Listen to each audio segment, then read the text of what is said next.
Welcome to Crimson Guitars, welcome to the new build. This is called BoB1. BoB1. This is BoB1. BoB1. BoB1. BoB1. BoB1. The building of Bob. BoB1. BoB1. BoB1. BoB1. BoB1. BoB1. BoB1. The building thereof, and this is basically the final episode of the build process. I am taking Seth Rollins' insane, bendy, splitty, crazy furniture idea and applying it to a guitar. This has never been done before, and well, if you haven't watched the rest of the series, please go back and watch them. I'm out of my comfort zone. This whole build is strange, and it's awesome. You should just leave this as a guitar like that. Yeah.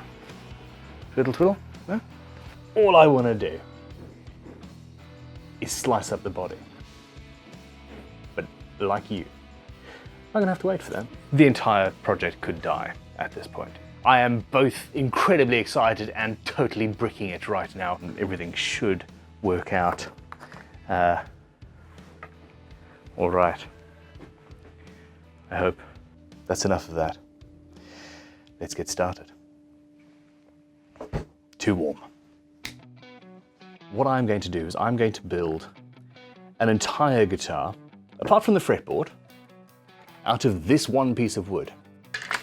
I am going to mark out the center line, I am going to mark out the size of the headstock, I'm going to use one of my standard templates for our own headstock shape to draw the headstock in place and work out the size, the width of the neck. Now, what that leaves us is about 4 centimeters for our body.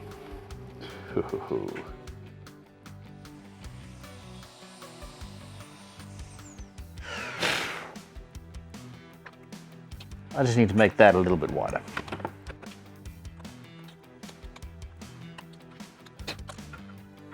I don't like getting glue in my truss rod channels, so I cover it up with a little bit of masking tape. I also roll up small sections of masking tape to put on top of the truss rod where there is any gap. So one in the middle and one at either end. When your truss rod is loose, it wants to rattle in the cavity, and that is insanely annoying. And that is my headstock break angle.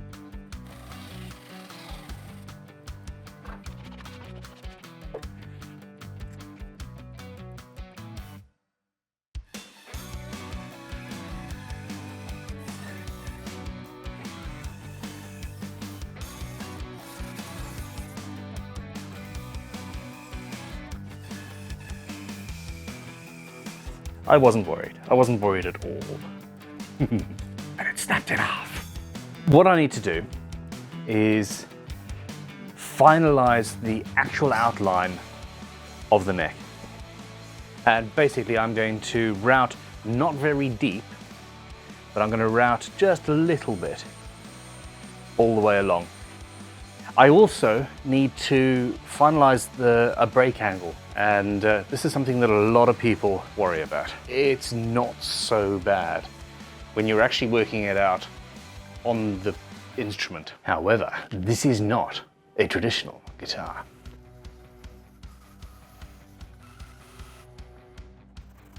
So what I want to do is from the bottom of that cavity, I'm going to carve coming up to the bridge, which is going to be flat at that level, and then do a recarve going underneath.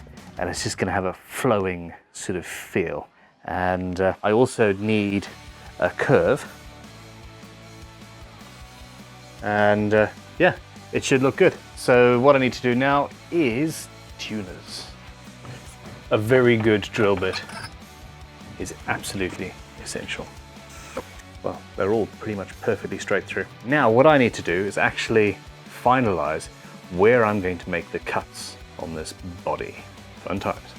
In this video, I am going to be drilling truss rod access, preparing and flattening the fretboard and the neck, and gluing it in place, installing the truss rod, etc. What I'm going to do is take this offcut of Zero-Cote, laminate it together, glue it up, turn around on the lathe, and then we'll insert that round into the headstock and then drill through that after the fretboard's on.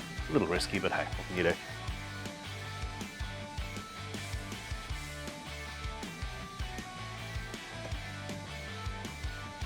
So you can see where I've been using my finger to see if there's any gap, and there isn't. So one neck clamped up and good to go. I am going to test out this piece of headstock thickness timber into which I've cut some slices. That's a bit warm. It also hasn't worked. Oh no! What's life if not a challenge to be overcome? The neck has been curing now for some hours, and I am then going to radius the fretboard and slot it as well by hand. Fine pencil.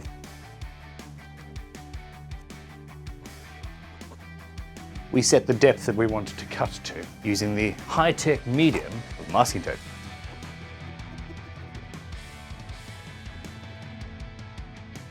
In this video, I'm going to be finalising the headstock. I'm actually going to be doing the headstock, and I'm going to be carving what I can access of the neck. What we are going to do is Christopher's method, because it rules. Now, essentially what it involves is faceting the neck out as you go. You start off by thicknessing it or depthing it. You want to thickness the blank to the correct thickness, and then from there we will draw facets on and carve those facets, and you end up with whatever you want, depending on the facets you draw.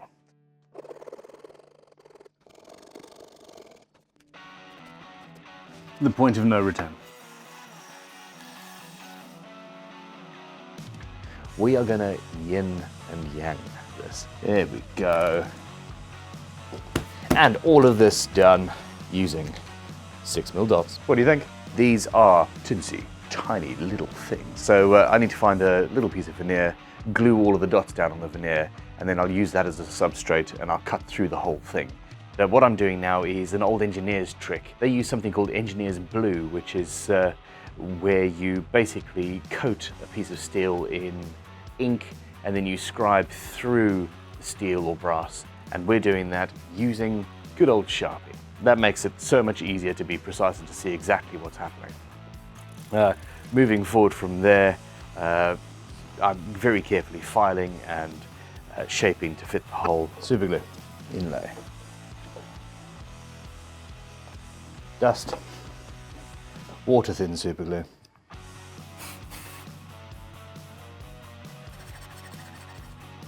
I'm in love. There you go, what do you think? 12-inch radius blocks, available at crimsonguitars.com. And I'm going to use those to fine sand the fretboard, Luthier's daily grind, as it were.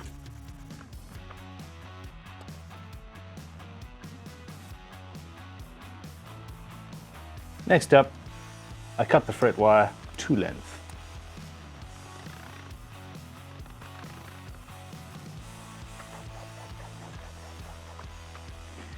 All right, piece of flame maple, flame sycamore. From this, I'm going to make the wedges that open out the headstock. That's it.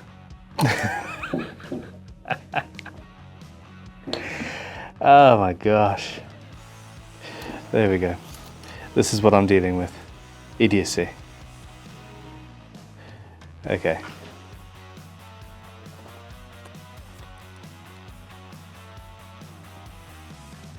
And here's what I have planned. The time has come.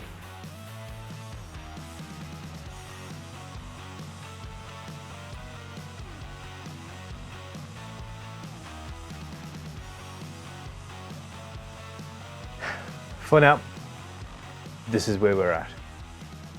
I'm absolutely loving this headstock. I'm going to do some finishing and finagling and stuff later. It's just occurred to me that actually a P90 would be screwed direct to the neck. Can you build a P90? I can. Do you have the parts for a P90? Sorry, that was it. You've got the parts for a P90.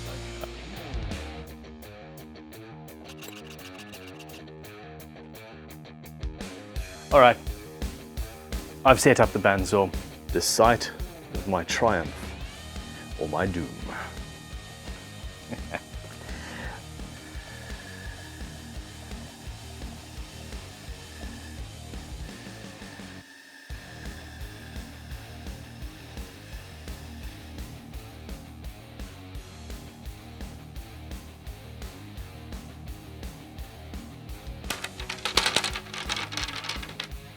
Dang it, I made a percussion instrument. At this point, I'm just having fun, to be honest.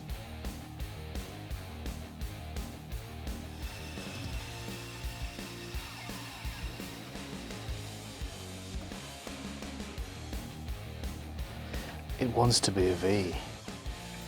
It wants to be something different. Scraper blade. Sandpaper. Sanding.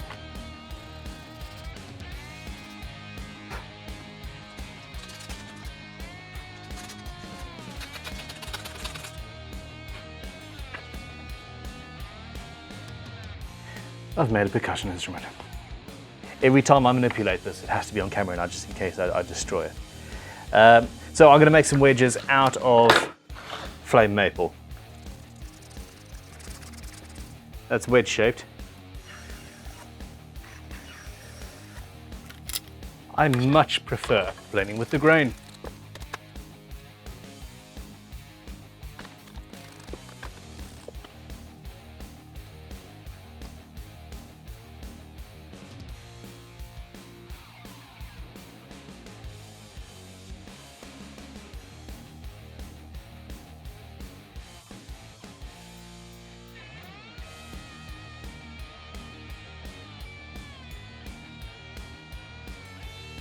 I've got like 28 faces that all require glue.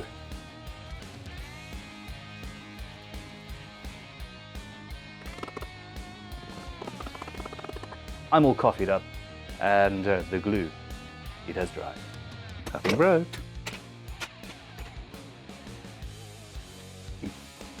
Before we get to this beautiful flame maple, with which I'm going to make the wedges, I'm going to go to the bandsaw, chop off any excess little bits and pieces, and well, these wedges are not just going to be wedges, because that would be boring.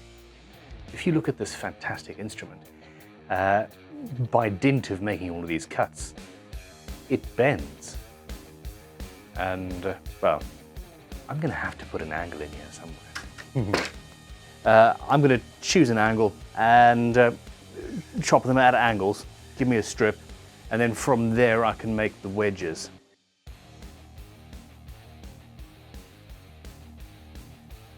Who votes to leave it at a V?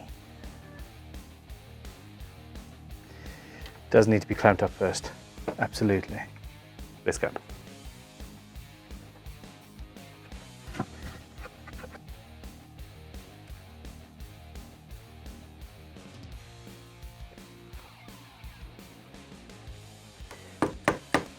We've got multiple angles, and that was so scary.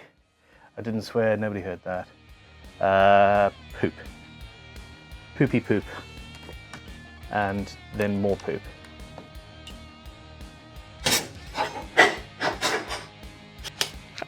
That is not an unattractive guitar, just there, just finished as is.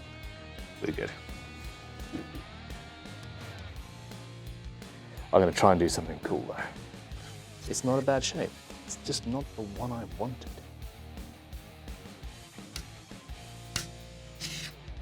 I'm hearing noises I don't like. There is a solution.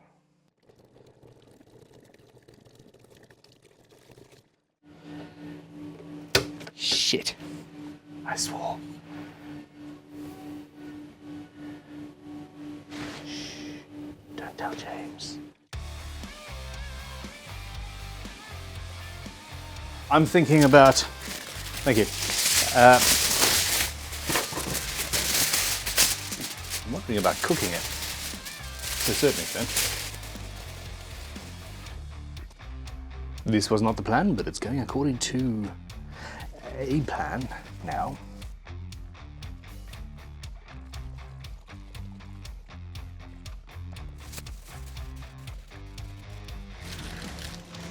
I'm calm.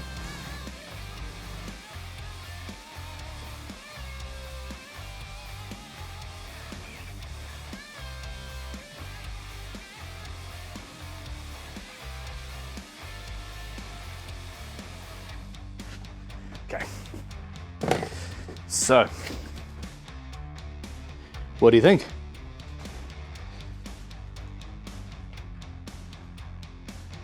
I'm loving it. I am 100% wrung out. Here is BoB1. It did not disintegrate. There's still a chance. There is still a chance of utter chaos and catastrophe, but it's minimizing with every day. We've made a guitar. So we still have flexibility, still closing up, and we basically need to make some custom wedges. Time to get a play now.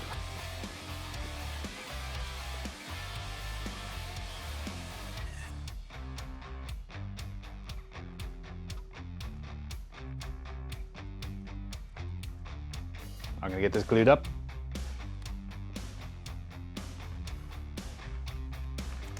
The glue, it has dried.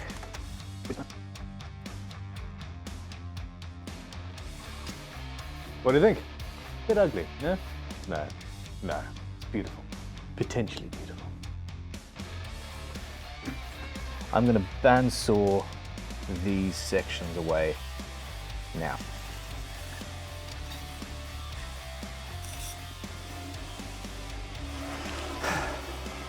Nearly there.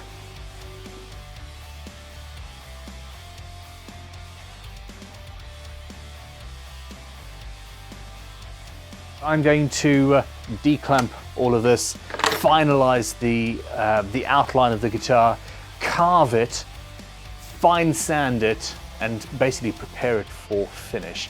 At the end of this episode, it will be basically as it is going to be in the end.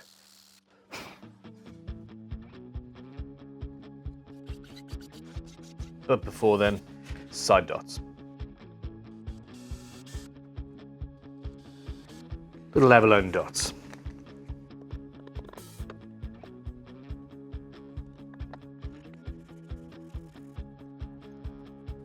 Custom pickup.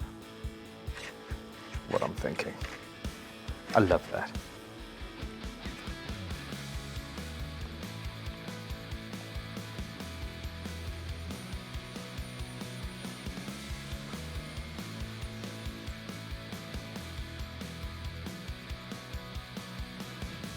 Spot on.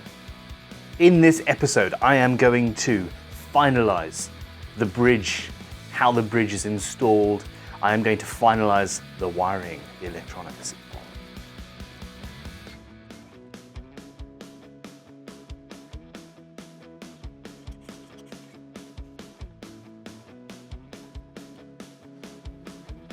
Haha! Success. Bridge. Custom bridge plate. This guitar lends itself absolutely perfectly to a side-mounted volume control. This is something I've not done before.